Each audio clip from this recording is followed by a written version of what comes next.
Tonight on Nerd News Now, a famous doctor has been cast in an important role in the Star Wars movie. Who could it be? Also, Alec Baldwin is tagged to play Thomas Wayne in the Joaquin Phoenix Joker movie. Oh wait, Alec Baldwin was, and then he just now dropped out. All that, plus we're going to teach you how to survive a comic convention. All that next on Nerd News Now.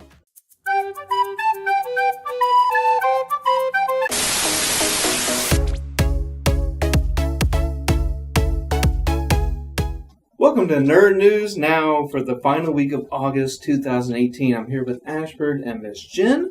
We're going to get right into it, talk about everything that's going on in popular culture, geekdom, the comic book world. Guys, initial thoughts about, we made it to the end of summer. We talked about the movies that came out that we saw, we didn't see, what made it a lot of money, what didn't. I'm looking forward to some of the horror movies coming out in October. But there's more news. There's always something. That's the thing about this show. Nerd News Now. It just never stops, right? Yeah. Like the news never stops. So let's get right into it. First off, I think Ashford will very much appreciate this. He's not wearing a bow tie, but he is a huge Doctor Who fan. Big time. But two fandoms have just collided into a supernova here. Matt Smith, made famous by being the 11th Doctor in Doctor Who, has been added to the cast of Star Wars Episode 9. Jen, initial thoughts? I think he's going to be amazing. There's so many different kinds of characters in the Star Wars universe, so it's like kind of unlimited for him. We've seen him mostly in kind of non-serious roles, so it'd be interesting to see him do something serious. I think he'd be a Jedi. You know what I like about this is that, let's say it's the year 1950. It's only a finite amount of actors, right? So, like if I'm in movie 46, you may have seen me before. I was a stock character. I'm a stock character in a lot of movies, right? But now that everything is so expansive, like, hey, I just watched Star Wars movies or I just watched Disney movies. We'll talk about that later. Maybe I just watch AMC shows, right? So as an actor, like let's say I'm an actor, I'm 25, I'm 46, I'm not watching everything, right? True. So you're this guy, and you're on The Crown, and you're on The Doctor, right? But now I'm this guy, and I'm a woman, right? And I'm playing a Star Wars. I haven't watched your track. So you're Matt Smith, I introduce myself to you, and we go shoot in some location, and it's all these people going, Matt Smith, The Crown, Matt Smith, Doctor Who. And I'm kind of like, what is this about? That's why I like the idea. So I just like how these possibilities for these fandoms just collide. suck him into the fandom that he's been in before. Yeah. That's cool. Well, and there's no bigger track than Star Wars, right? Right. Probably not right now, unless for some reason he became an unlockable, playable character on Fortnite. That's like the only way I can think, just being completely shoved into a new group. So just think about this. As far as like Matt Smith, okay, I'm on The Crown. So that's something where that's in the vault. Someone wants to do some research 50 years from now. I'm going to pull out The Crown and do some research for history. And then he's on these two fandoms where it just makes money forever. And he's on the con circuit, and I can guarantee you people are going to be running up there with stuff for him to sign as Prince Philip from The Crown. Because he's awesome on there. Yeah. He's terrible, but he's awesome. And if you watch stuff, you know what I mean. But so now, that being said, I have seen him in serious stuff. I have seen him in lighthearted stuff like Doctor Who. I think he's probably going to end up being a villain. Yeah. Like I just think the Tenet route. Well, not just the Tenet route, but every time that Star Wars casts like a British actor, not every time, because obviously the Jedi's too, but they just make them like a first order baddie. Like Gwendolyn Christie from Game of Thrones, she was Captain Phasma, and then Domhnall Gleeson, he was the leader. I can't remember his name, but like that Grand Moff Tarkin type character. Absolutely. So I think that's what's probably going to happen. Because there's a lot of rumors, like, could he be raised dad? The math doesn't even add up, and why? I think that he's probably going to be part of the Empire, and probably be one of those guys where it's like, you hate him, but you love him. Does it go back to the American Revolution? like Star Wars is kind of like from an American standpoint, so it's just inbred in us that maybe the British are bad guys. Well, I mean, and you know this, we talk about this with American television, like Rick Grimes, and people like that. It's like they get British people to play those, like, American heroes from Middle America or the South. Yeah. So I don't know if it's even that. Maybe they're just really nice to work with. Yeah. Maybe they just show up and don't complain. I don't know. Mm-hmm. But he's a good actor. I'm interested in seeing that. And like you said, there's no bigger track than Star Wars. So I think that you could see a run on 11th Doctor stuff, maybe through Twitch or some format where younger people will see him on Star Wars and they're like, hey, who's this guy? Let's check this out. And it says major role. Major role, yeah. I don't think they would get him if it wasn't a major role, but you never know because there's a whole lot going on. I want that Yankee dollar. Right. And then, so in other movie news, and this was like a flash in the pan from a really big actor. So, like 2 days ago, they announced that Alec Baldwin was going to play Thomas Wayne. I was like, yeah? Like, because I love Alec Baldwin, but I'm just like, And they kind of got into, I don't know if it was speculative or someone got their hands on the script, but they sort of got the idea, oh, wait a minute, the director, and this is for the Joker movie starring Joaquin Phoenix, the director wanted someone of a Trumpian nature, like basically to play 80s Trump for the role of Thomas Wayne. I didn't really like that idea. So then about 12 to 16 hours later, Alec Baldwin abrasively tweeted out, I'm not doing that project. There's probably 25 other people. You can find somebody. So he's not going to be Thomas Wayne. Yeah. So are you relieved or disappointed? No, I'm disappointed. Alec Baldwin has an interesting career because he actually kind of started off and his career was like dramatic roles. And then he started doing that crazy stuff on Saturday Night Live. And now we know him as this comedic actor. But the guy is ultra talented. So I'm disappointed. What about you?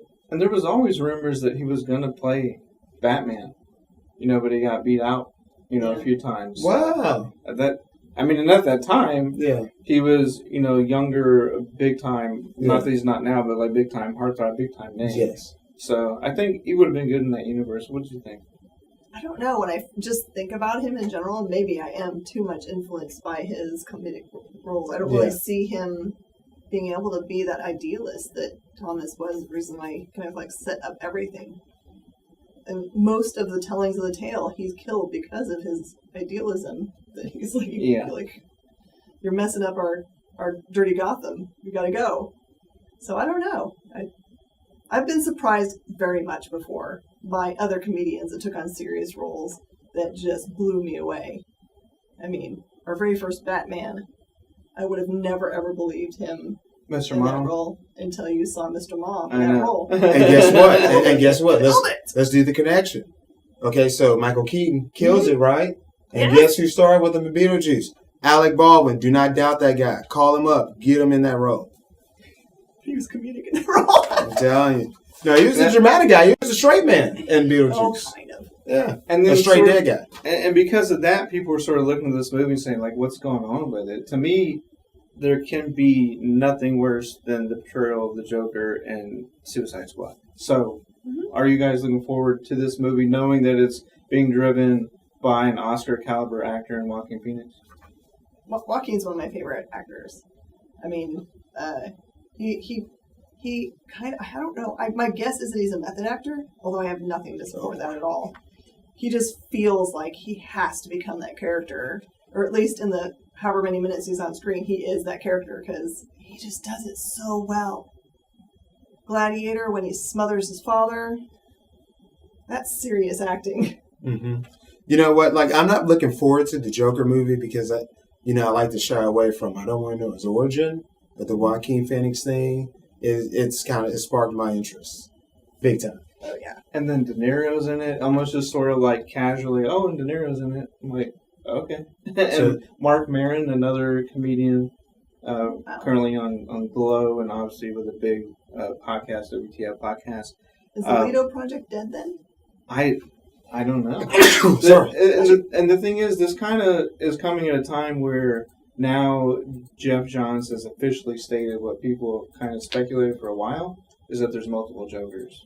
So he's going to release this series, The Three Jokers, and I don't know all the ins and outs of it, but Batman was given the power from someone in one of the previous Justice League stories to know the answer to anything he asked. Number one was who killed your parents. It was Joe Chill. He knew that. But then number two, it showed like a shocked face. Yes. Like when you asked what's the identity of the Joker, and then you find out like 8 issues later, it's like he was like baffled because there was 3 of them. He was in the chair. Right. Yeah. So there is the possibility. I mean, I think they could do a Joker movie every 3 years. It's just whether or not you have an interest in it. I think if they treat it, if they almost did it like sort of a reckoning for the Joker, like just the way Ryan Reynolds treated the character of Deadpool. Sure. Like, hey, I'm going to make this better. And I might be the only one that didn't like the Suicide Squad Joker, but I don't think so. Like, I just didn't like the purple flashy jacket. I like the idea of seeing him as a gangster. That portrayal, and there's the Harley Quinn thing's always awkward. Icky. Yeah. He made me very uncomfortable, and maybe that's to his credit. If that's what he was going for, he got it. and just like the character design to a lesser extent. I mean, I understand, like, it doesn't need to be exactly like a comic, and rarely ever is. Mm-hmm. But I just think with this, they can kind of make it more true to that. Because right now, I mean, Heath Ledger, yes, was phenomenal. But Jack Nicholson, as far as a classic, like, Joker from straight out of the comics. It sounds like what we're about to get is a Scorsese film. Yeah. And that's going to be interesting. Yeah. It might. And then on to another maybe franchise in the works. Did either of you see A Quiet Place? No, I know lots about it, though. So I just never could find... I needed to go and be able to really focus on it. Although I heard that it didn't matter when you went to go see it. It was a silent... Like, no one ate their food. Yeah. Because no one wanted to make crunchy noises. That happened to me. The theater was probably 75% full. No one made a sound. And it was all self-inflicted by like just the intensity of the film. It was under 2 hours. It was like highly driven by these tense moments. Of course, there's sound in the movie, but because of the monsters in there, they can't talk above a whisper. They can't use anything electronic. So they're just having to drown out sound via water, via waterfalls, via dirt, burying themselves. But the news is, so the movie was made for a budget of like $17 million. It exceeded all expectations by making over $300 million. And of course, under the horror genre, which is kind of coinciding with comic books in the sense of, oh wait, Deadpool's rated R, but it made money. And now Venom's probably going to be rated R and it's going to make money. And then we have some Spawn news coming up in a second. That's going to be rated R. It's going to make money. We know for sure. Yeah. Oh, yeah. Well, if you believe anything / everything that Tom McFarlane says, and it's pretty much his he would know. project. Yeah. But so there's going to be a sequel to A Quiet Place. If you've seen it, you're probably wondering how is that going to happen. But John Krasinski assures the audience that he has lots of ideas. So it's a cool movie universe, and it just shows you that, like, I mean, I think maybe once or twice a year a horror movie comes out to kind of keep the genre moving. And then you still have, like, the slasher stuff, the Eli Roth type. I don't care for it, but that's always going to have some sort of audience. But movies like this are going to keep making production companies like Warner Brothers, paying money for a high-quality product under the horror genre. And then I think people who dissect horror, there's like the parallel of people who try to dissect rock into like 10 different subgroups of rock. Right. I'm not going there. I don't know. I just know the movie was good and scary at times. Very intense. So. Finally watched Split because I know that I have to get ready. Yeah. For the next for Mr. Glass. And that's the thing is, wow. When that movie came out, you didn't know that. Now, I mean, it was kind of one of those things that it's been spoiled. Kind of, it just had to be. Yeah, because it didn't spoil the watching of the movie No. at all. And James McAvoy, that guy has got range. Like, he's got range. Yeah, let's not forget about X-Men First Class, guys. Yeah. On a random day, that's like my favorite comic book movie. So, yeah. And so we just mentioned Spawn. Yep. So the news from that is, and I don't know if either of you watched the Walking Dead TV show, but the head makeup creative designer of that, Greg Nicotero, big time special effects guru in Hollywood for years and years, and crafts all of those zombies and has since taken over, just worked his way up the ladder. So I mean, he does like directing, producing, everything under the sun for that show. And people love the zombie aspect of the show, obviously. But he has been announced as working as the head makeup guy for Spawn. So we're going to have real Hamburger Head then. We're going to have real Hamburger Head. Mm-hmm. And it's just, Tom McFarlane put that on his Twitter like 2 days before, like, I have huge news. So he obviously knows the importance of that. They are going through, I think they're going to be going through Blumhouse. He says there's no way it can't be rated R. So it's. Ooh, I saw him. Serious then. I saw him speak at a con maybe like 2 Dallas Fan Expos ago, and he was like, "It has to be. Like, I'm doing this. This is my baby, my project. It's going to be rated R. It will work." And now that Deadpool has sort of like proven the marketability of such a thing, it's going to happen. And are you guys aware who's going to play Spawn? Well, I just read your notes. Yeah, Jamie Foxx. You know what? What's wild is, man, in the 90s, Spawn was kind of a gateway into comics. Mm-hmm. That got me in because I remember I thought it was attractive because, it started at an entry point and I didn't have to know any like DC Marvel knowledge. So that got me into comics. I read like the first 100 issues and then I just abandoned it. So once the countdown was done? Yeah, well, it was just, that, and it was just kind of like, this is kind of weird. So you think they're going to use that extra brutality to really show Wanda's death in like a really graphic way? I think they're going to, well, now they're saying Venom is going to, when it comes out in October, is going to push the R rating. So I think anything Venom does, they're going to be taking note because they haven't actually started production yet, and they're going to see what they can get away with. I mean, at one point, he was even talking NC-17. I don't see that happening in this day and age. I mean, just the premise itself of Spawn is wild. Yes. I remember the HBO cartoon, they went rated R in the 90s, the late 90s, so I don't see this not being rated R at all. This will be rated R. And it might even push that NC-17. It might. It might. I mean, it's just, he wants to do what he wants to do. Mm-hmm. And that was always, like you said, it was an attractive cover character, and it was something where my parents probably slapped it out of my hand several times at the comic store, just because it's like, okay, I know what the Spawn, I know what this is. I wish they would have slapped it out of my hand. Yeah. Well, and then everything kind of goes around as we move into TV news. Back to Walking Dead. I've watched and kind of more almost begrudgingly, so the last couple of seasons has dragged a little bit, but they're finally about to get to the Whisperers storyline. The Whisperers are a group who, at first they think there's talking zombies, like, oh, zombies have evolved because I heard them having a conversation. But it turns out they just wear skin of zombies, and this way they're able to kind of hide their scent, get into a group of zombies, and sort of lead the horde towards their enemies. Well, they had previously announced Alpha, which was a British actress, Samantha Morton, who you might know her as one of the kind of hard-nosed teachers from Fantastic Beasts and Where to Find Them. But the news this week is, if you ever watched Sons of Anarchy and were a big fan of Opie, because if you watched Sons of Anarchy, you probably were a big fan of Opie. He was one of the fan favorites, Jax's best friend. He is going to be Beta. And if you've ever seen any pictures of Beta, I know you have, Miss Jen, like, he is a towering menace. He's going to wreak havoc on that show. So, I'm really excited about that.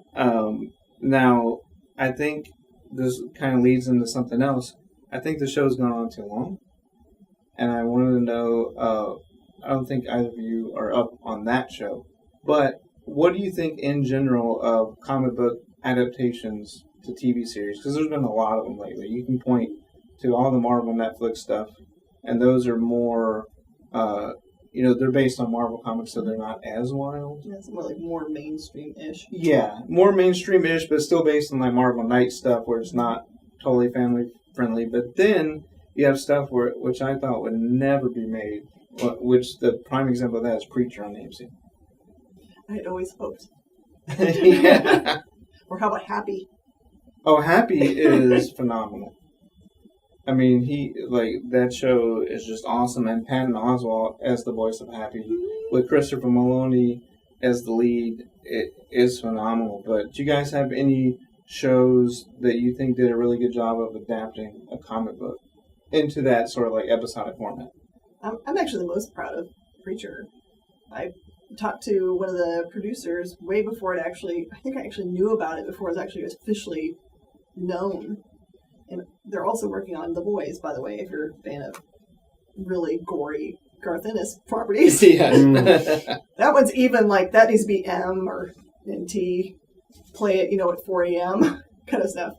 But it just, reading it as a fan forever, I was like, there's no way they could ever adapt this ridiculousness. It's got angels that drink and fornicating popes. It's just I'm like, I didn't know how they were going to make our space work. Yeah. I mean, they did all those things so beautifully. Although they did not follow the storyline exactly, they had to adapt it for otherwise no one would be able to follow it. It was just so well acted and cast. Yeah. I'm going to have to check that show out because I read all of Preacher, I think, in 2012. Mm-hmm. And I just loved the series. I just loved how 90s it was. Mm-hmm. So I was like, well, okay, they're making the TV show, but are they going to capture that 90s essence? But now I'm over that. I don't need to worry about that. I just need to watch the show. But right now, I can't think of anything where it's man, I really love the adaptation of the comic to the show.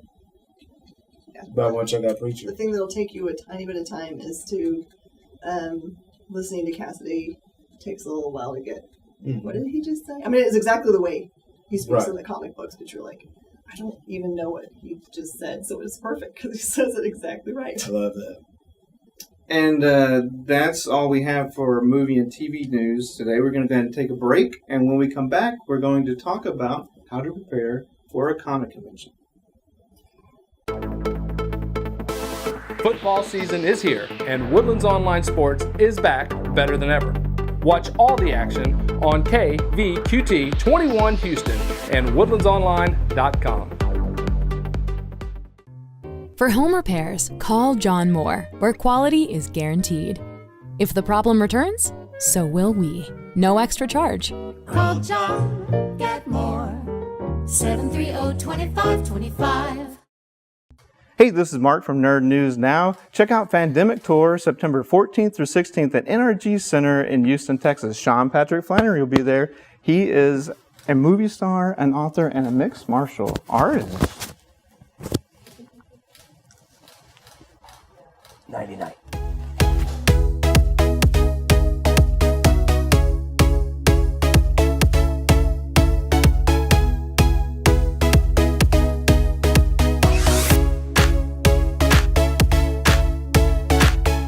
Welcome back to Nerd News Now. Once again, I'm Mark with Ashford and Miss Jen. All right, so we kind of paired up with the Fandemic Tour. It is a brand new convention. You can just Google Fandemic Tour Convention. It's going to be in Houston from September 14th through the 16th at NRG. There are going to be stars such as Jeffrey Dean Morgan, Norman Reedus, Stephen Yeun. I promise I'm not trying to make this a Walking Dead show, but it seems like that happened. Right? That's cool. But then of course we were able to interview Sean Patrick Flannery before the convention. That was a really fun interview, and I think we're gonna be able to interview John Schneider of Dukes of Hazzard fame and Smallville, Kent, Lucky. At the show. But we're gonna be there. We're gonna have coverage, walk the floor, talk to cosplayers. It'll be a lot of fun. Now, one thing, whenever people at work find out that I'm into all this stuff, the number one question they have is, Mark, you're always going to these conventions, and I've maybe been to 17 of them, which is probably a lot. But they're like, what do you do? And I go, well, what do you mean what I do? Like, I love it. And they're like, Right. yes, but what do you do? And so I was thinking I would ask you guys, for anyone out there who's interested in going or has been interested in going, it can be intimidating because you're buying a ticket to an event. It's not always the cheapest endeavor, especially if you have friends and family you want to go with. There's so many of them now. I think a lot of it comes down to the geographical location. Like, it's not as much of an investment when it's a 45-minute drive or less. Right. So I think that's one thing. But even when you do that, there's still multiple conventions and different types of conventions, anime versus a very small comic-driven convention versus one like this, which likes to have a lot of media guests as well as artists and creative types. So how do you guys pick what conventions you want to go to, and how do you prepare for that? I will talk about this now. I guess in 1999 it was a little more, maybe even more intimidating, standoffish. But if you ever thought about going to a convention, let's say you're in a small town, so you have to drive 3 to 8 hours to the next big city to go to one, even though small towns still have them. One thing that's cool about these conventions, some are generic, where it's just, hey, it's an extravaganza, right? But then some of them are specific to your tribe. So let's say you're big time into Walking Dead. They'll have Walking Dead conventions. You want to go to a Star Trek convention, which is a lot of people's gateway drug, Star Trek conventions. And they backdoor them into other things, and back issues of comics will be there and all that. But I think now, even though it's still intimidating, even if you think you're shy, even if you're not going as a group, I think you as one person, especially if you wear the shirts that says, Walking Dead on it, or you cosplay, I think you can find enough like mine to mingle with. Mm-hmm. Yeah. I think that, do you remember we met at a convention? So that was the first time we met, was at a convention? Yeah. I wonder if it was my first one. I Do don't you know. remember? I thought you Was said that Green Lantern? We were wearing your doctor. Okay. I thought that you said that was your very first time to wear it, and you were kind of nervous about doing it. I was like, stop being worried. It's really great. So I'll put it to you this way. So for me, I dress up as the Doctor. The first time I ever went to a convention, I dressed up as Green Lantern, and I did this weird, funky thing where I had shades on. So for me, it's a way to hide. All right. So like, I went to a convention one time just dressed as Ashford, and that was weird. That was really weird. But when you're dressed up as like a character, I feel like you can hide. You get some attention. People want to take pictures with you. But then you can kind of not be yourself. I don't know. Like, I think it makes it less intimidating to be around a bunch of people when you're dressed up as a character. That's true. I can see that. And then you come off as friendlier. Whereas if I was just like this and I was walking around, hey, how's it going? It's kind of like, why is this guy talking to me? But if I'm dressed up like the Doctor, oh, the Doctor's talking to me. Yeah. So it's crazy how is that veil, no veil, veil, what? No veil, veil, no veil, veil. All right. Even if you didn't go to a convention, like let's say that you just went with somebody and you didn't have a particular fandom yet, I would find that just people watching, which is one of my favorite things to do of all time. Yeah. It's just like to enjoy looking at how community happens and how people just kind of like meet and make groups and move off, and it's really a fascinating thing to me to see just like society mingle. It's a carnival. Yes. Yeah. It's an organized carnival. I think one thing you hit on about the cosplaying, if you are interested in going to convention, you are interested in cosplaying, do it. Mm-hmm. Just know that, we've learned this. Yes. Take pockets. Like, if you could just, like, somehow put pockets into your costume, make it a part of your costume. If your character has a coat, just make sure there's pockets in it or make pockets in it. And if not, just bring a bag or an army of bags. I always end up bringing, like, a canvas bag and then shoving, like, 4 more canvas bags into that. Especially if I'm not in a situation where I have pockets. Or have a handler. Or have a handler. I have a husband who acts as my handler all the time. that would be ideal. Because one of the things that, what do you do, Mark? What do you do? What do you do, Mark? What do you do? I shop. Yes.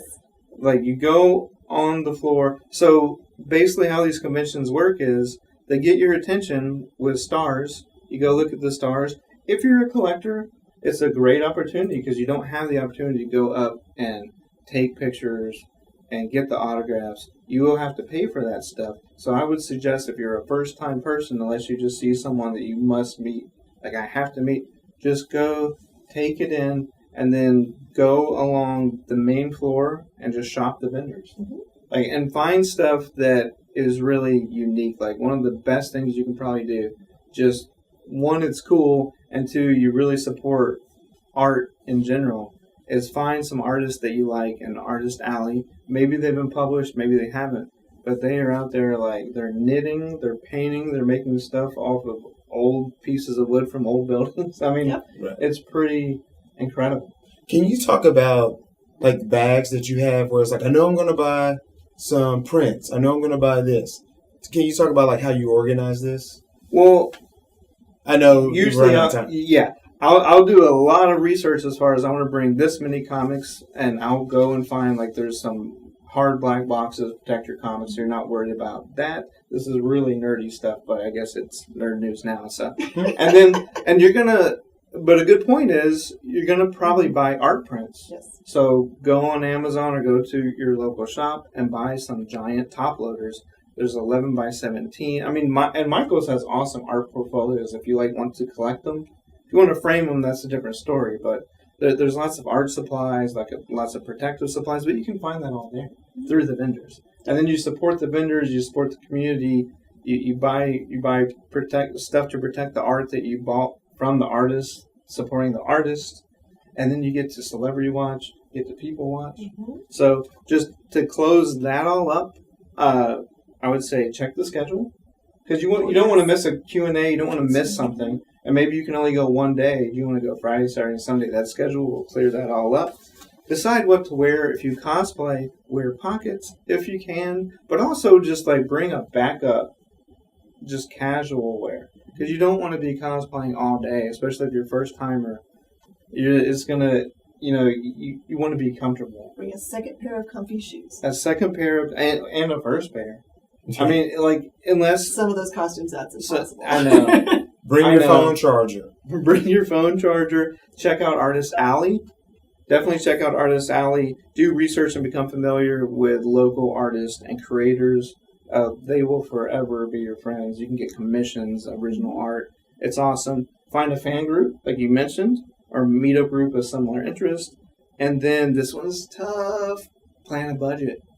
Shop, fiercely, yet responsibly. Yeah, responsibly. If the one you that can. No one remembers, by the way, and this is from me doing it for 20 years, hydrate. Hydrate, yes. Yeah, well, that's the whole thing. That's a whole, sporting event, music event. You gotta learn. That's a whole separate show, probably. Just how to survive with concessions and prices and all that stuff. But hey, we survived this episode. Yeah. So again, Pandemic Tour, that's going to be in the middle of next month, September 14th through the 16th at NRG. Check it out, pandemictour.com. Check out the schedule, like we said, the guest. It's going to be fun. We're going to cover that. We'll be there, and hopefully we'll be doing a panel and walking the floor. Yeah. And I will be the first booth you see when you walk in the door. Wow. And I'll have all those supplies that you need. Oh, that's awesome. Yeah.